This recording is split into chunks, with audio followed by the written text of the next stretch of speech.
Ramiz Brahimaj, he's here and he's fighting Themba Gorimbo this Saturday at UFC Vegas 92 in the UFC Apex. And Ramiz, thank you so much for taking the time in your busy schedule. How are you doing? Thank you for having me, man. I'm doing great, feeling good, and it's fight week. Yeah, man, it's fight week, and it's been some time when you could say it was fight week. Let's go in it immediately. You've been away 2 years from fighting. Obviously, you've been training. What happened that you didn't fight for almost 2 years, man? Ah, man, just had a little bit of a kind of like a neck injury. Had to address some of those things, but I'm back, man. I feel great and just happy, man. Super, super happy. Yeah, man, and I mean, I think it was kind of surprising on Saturday on the broadcast that your fight was like bumped up to the main card because I think it was listed as prelim first. Now it's like the featured fight on the card. It's like the third last fight on the card. Fighting Themba Gorimbo. Give me your thoughts on being on the main card at first because it's your first time on the main card in the UFC, and give me your thoughts on your opponent Themba Gorimbo. I think it's awesome, man. I think they know what they're doing. Me and Temba, we have a very good complementary, fan-friendly style. We kind of like to get after it, and I think he's a tough dude, and I have a lot of fun when I get back in there. And yeah, I'm just excited, man. I'm super, super happy. Yeah, man. And where do you see your how do you say that matching up with Themba? We've seen Themba fight, we've seen you fight in the UFC, and also I've seen you fight in LFA, obviously. But where do you see your game being where you can better Themba at the game plan if you fight him? Man, to be honest, I think all this time away definitely has helped me out a lot. So I think I've well rounded out quite a few things, and I'm excited to showcase them. Like I said, I think he's a good grappler. I'm a good grappler, and he showcased that in his last fight. He has some knockout power, and I'm excited, man. I'm excited to see that. But I think all around I match up very well against him in every department. Yeah, I love the fight, man. I think it's an amazing one. You have like 100% finish record, right? You have like all submission wins in your career. I also think you have knockout power, man. How is possible that you only have submission wins? Is that something Because just yeah you remember early in my career, Marcel, like if I drop dudes, I just submit them. You know what yeah I mean? But who knows? Maybe the tides are going to change from now on. So we'll see. definitely, man, definitely. It's your fifth fight in the UFC. They've all been in the apex. I mean, Yeah. it's like some fighters for some reason only have been in the apex, and in my opinion when you go from the local show to the big show and the UFC is the big show, you should fight for fans as well. And I know there are like 70 fans inside in the apex, but Yeah. are you like, I want to fight for a big crowd next time, or are you like, I'm just focusing on my fight? It's obviously you want to fight probably for a lot of fans, but is it really important to you? Man, to me, I think I said this. It doesn't matter. I fought in like dance halls. I fought in hotels. You name it. And the thing is it never matters to me. I try to focus on my fight as much as possible.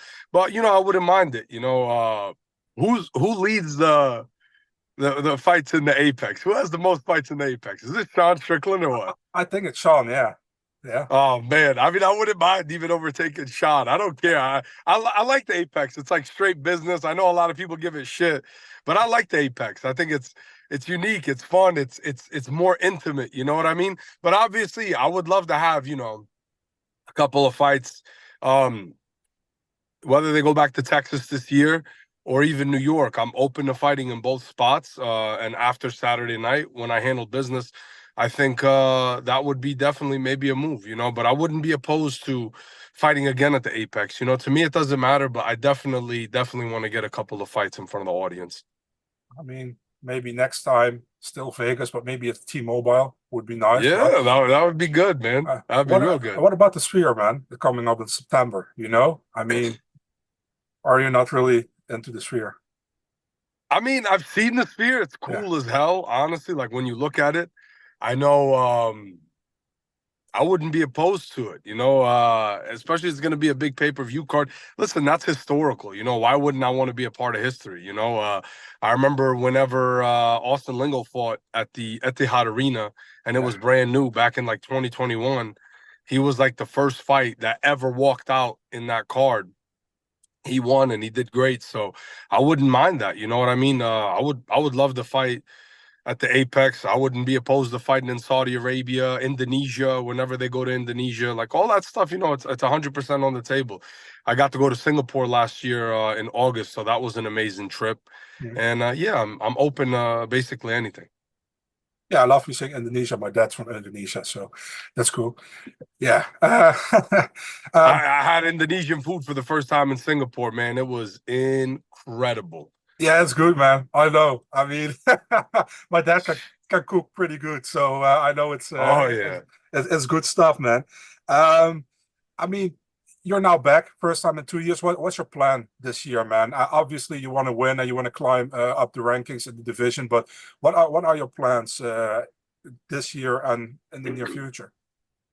God willing, just stay healthy. Stay active as much as possible, and get a streak going. That's exactly what's on my radar. That's on the agenda, 100%. Getting in there, taking care of business this Saturday. Once that happens, going on a nice little streak and staying active, staying healthy, most importantly. Yeah, obviously, very important. You've had some bad luck with injuries. I remember when you were supposed to fight on the Contender Series, you had the same thing, different thing. But let's not talk about that. Let's keep it positive. That's it, baby. We're only moving forward from now on. Exactly. I wanted to ask you as well.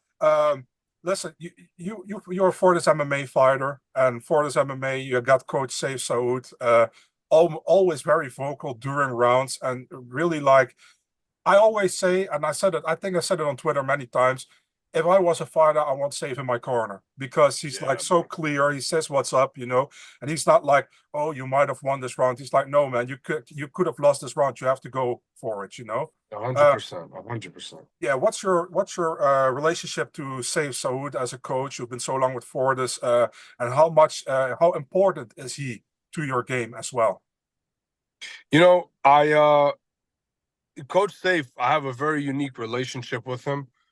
Outside of him being my head coach, he's a strong mentor to me, and he's been there for me a lot in my life, especially outside of fighting, and that's the thing that I cherish the most about the relationship that I have with Coach Sayif.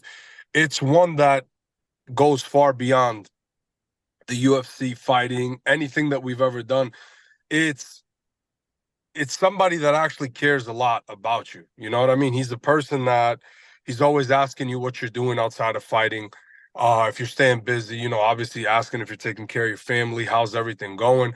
He's just one of those guys that just is the embodiment of a true leader, So I think I have a very special and unique relationship. And for me to, sit here and say that I would be where I'm at today solely based off of myself, I'd be doing myself a disservice. Because, I think your athletic abilities and your mind only takes you so far. As they say, you're gonna go further together with leadership and the right proper leadership. So I think Sayif's been a staple, in my life and in my career as well, in my personal growth as a fighter, inside and outside the cage, as a human. So I think he plays a very special role. And honestly, I love fighting to death. But if he wasn't there as my coach, I don't know if I'd be fighting, to be honest with you, man. I don't think I could do it without him there. Okay, wow, that's big. And he's in your corner as well this Saturday, obviously. Yes, sir. Absolutely. Yes, sir. Yes. And who else is in your corner? I got Kyle Crutchmer and Charles Bird. Okay, cool. Yeah. I mean, you guys have such a great team at Fortis, so many talents. So, we have a lot of upcoming guys too, man. We have a lot of up and comers too as well. They're just making their way through the regional scenes. So I'm excited to see the future of the gym as well. on top of my future, and I look forward to seeing the growth, you know, of everybody. So it's definitely exciting. Awesome, man. You know I always keep a close eye, so I will this time as well. My guy. Yeah. Ramiz, thank you so much for taking the time doing the interview, man. I really appreciate it. I wish you best of luck on Saturday against Themba Gorimbo. Thank you so much. Looking forward to the fight. And yeah, thank you so much, man. My absolute pleasure, Marcel. Yes. Thank you, brother. Thanks, I'll see you soon, my guy.